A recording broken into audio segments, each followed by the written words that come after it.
Hello students, this is Sasikant sir welcoming you again to the online classes. This is lecture number 19 of statistics. In the previous lecture we had discussed the different formulas to find correlation coefficient. Now this is chapter number 2 linear correlation. ये सारी चीज़ हम discuss कर चुके हैं कि are की value जो है -1 से +1 के बीच में होती है. It can be perfect negative और it can be perfect positive. Okay, ये देख लेते हैं इंटरप्रिटेशन. अगर आप फॉर्मूला कार्ल पियर्सन का अप्लाई कर रहे हो और अगर आर की वैल्यू 0 के पास है, यहाँ पर ये 0 के पास में है, आसपास है, अगर जैसे कि 0.1 0.2 ठीक है, या फिर 0 के पास में है, तो हम उसे कहेंगे लैक ऑफ कोरिलेशन. या ठीक है, और परफेक्ट 0 है तो लैक ऑफ कोरिलेशन, और 0 के पास में है तो लो डिग्री ऑफ कोरिलेशन. ठीक है, लो डिग्री ऑफ कोरिलेशन. और अगर 1 के पास में है, मतलब ये जो है वो पॉजिटिव 1 भी हो सकता है या फिर नेगेटिव 1 भी हो सकता है. अगर वो that is nearer to 1, if then we can say there is a high degree of correlation. If it is positive, then high degree of positive correlation. If it is negative, high degree of negative correlation. So hopefully ये इतना idea आ गया होगा. अब चलते हैं directly question की तरफ, जो कि मैंने लिया है इलस्ट्रेशन 5 को. ओके, देखते हैं. जो पहले नोट देख लेते हैं. ये जो नोट क्या है, सिंस जो है इसको कट कर देते हैं. सिंस का कोई मतलब नहीं यहाँ पर. हमें सिर्फ ये देखना है कि x बार और y बार जो है अगर परफेक्ट इंटीजर आते हैं, जो कि हमने लास्ट लेक्चर में डिस्कस किया था. x बार और y बार अगर परफेक्ट इंटीजर है, मतलब नॉन डेसिमल है, तो हम ये फॉर्मूला अप्लाई करेंगे. ये देख रहे हो आप, ये sigma x minus X bar y minus Y bar divided by root sigma x minus X bar square whole square and root sigma y minus Y bar whole square.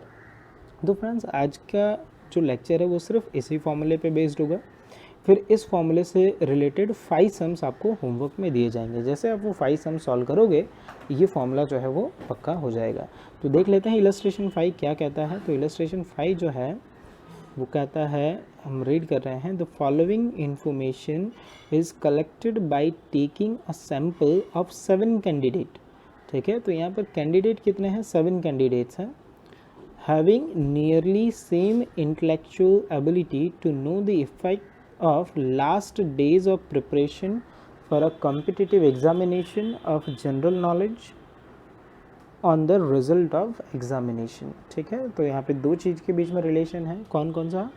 तो last day of preparation और result. हाँ, इसके बीच में भी बहुत गजब का relation होता है. So reading hours in last 3 days in hours and mark obtain in examination. तो ये जो पहली वाली वैल्यू है, ठीक है, पहला वेरिएबल जो है वो हमारे लिए होगा x, और जो सेकंड वेरिएबल है वो हमारे लिए होगा y. Is that clear?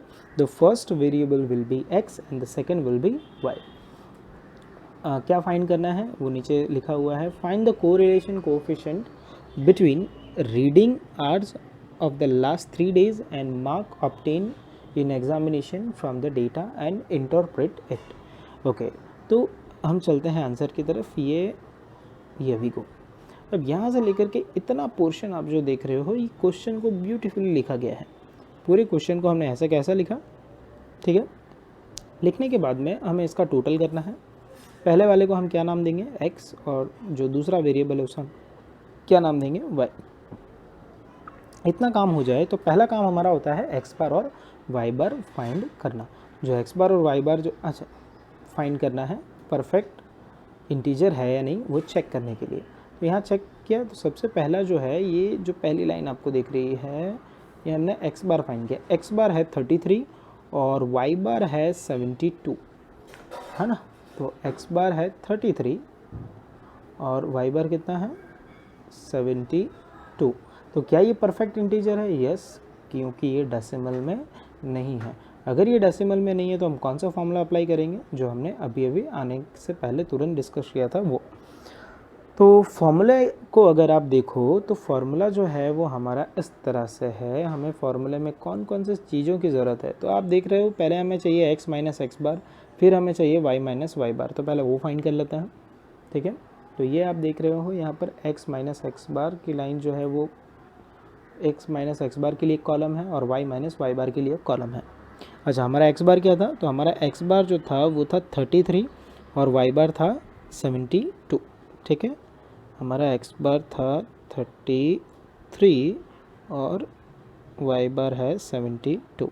अब चेक कर लो क्या ये करेक्ट है या नहीं। एक्स ये रहा, ठीक है, एक्स माइनस एक्स बार 25 माइनस 33 -8, ये आपको देख सकते हैं। देन ये आपने देखा। उसके बाद 38 minus 33, 38 minus 33 positive 5, yes positive 5 ये रहा।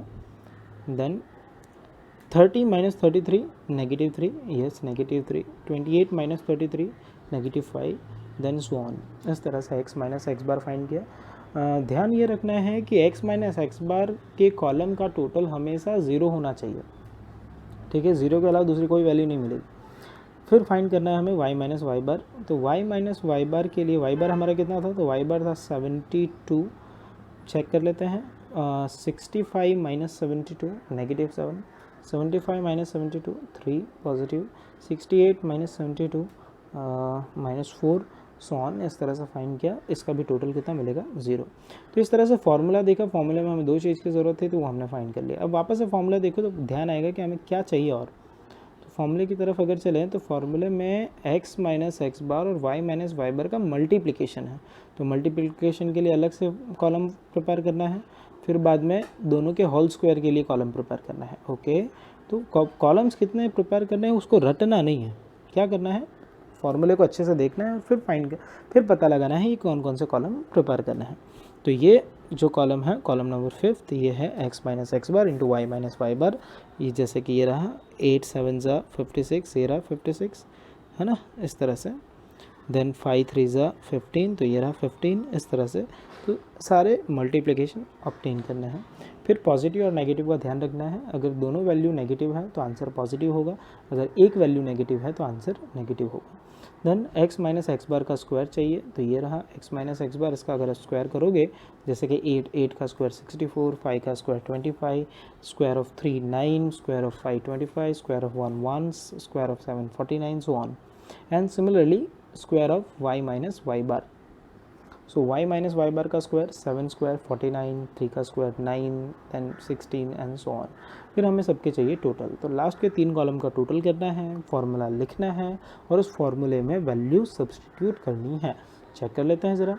तो ये हमने फार्मूला लिखा, यस ये भी है formula. Then what, then substitute the values. जो वैल्यूज़ है कहाँ से लाए, तो जो टेबल हमने प्रिपेयर किया था वो उस टेबल में से हम वैल्यू लेके आए। जैसे कि x minus X bar into Y minus Y bar का टोटल है 151, ये रहा 151। देन उसके बाद 182 और 136 ओके, चेक कर लो। ये रहा 151, 151, 182 एंड 136। अब जो रूट दिख रहा है उसको रूट से उसको बाहर नहीं लाना है, पहले आपको करना है मल्टीप्लिकेशन। मैं बात कर रहा हूँ डिनोमिनेटर की, तो मैं ये डिनोमिनेटर में जो वैल्यूज़ है पहले इसे हम करेंगे मल्टीप्लाई करने के बाद हमें ये वैल्यू मिल जाएगी। देन इसे रूट से बाहर निकालने के लिए 1 टाइम आप रूट बटन को प्रेस करोगे, तो 1 टाइम रूट बटन प्रेस करोगे तो आपको ये वाली वैल्यू मिल जाएगी। उसके बाद में 151 divided by what ever the value is 157.3277 and the answer is 0.9598. So approximately it will be 0.96, ये रहा। अब 0.96 आपको 1, it is nearer to 1 or 0, so but obvious है it is 0.96, it means it is nearer to 1। तो हम क्या कह सकते हैं कि that is called high degree of positive correlation। ये आप देखो यहाँ पर क्या है, high degree of positive correlation। We can see that the value of r is very near to 1, thus there is a high degree of positive correlation। So hopefully friends you have got my point and everything is clear now, so I don't think you have doubt, and if you have then wait for the school reopening। Okay, so homework is illustration 5 and 6। 5 जो मैंने अभी solve करवाया, 6 आपको homework में करना है, और exercise 1.2 में क्वेश्चन नंबर 1, 2 एंड 3 जो है वो आपको अच्छे से सॉल्व करना है। सो होपफुली आपको इतना आइडिया आ गया होगा। So thank you student, thank you for now, stay home, stay safe.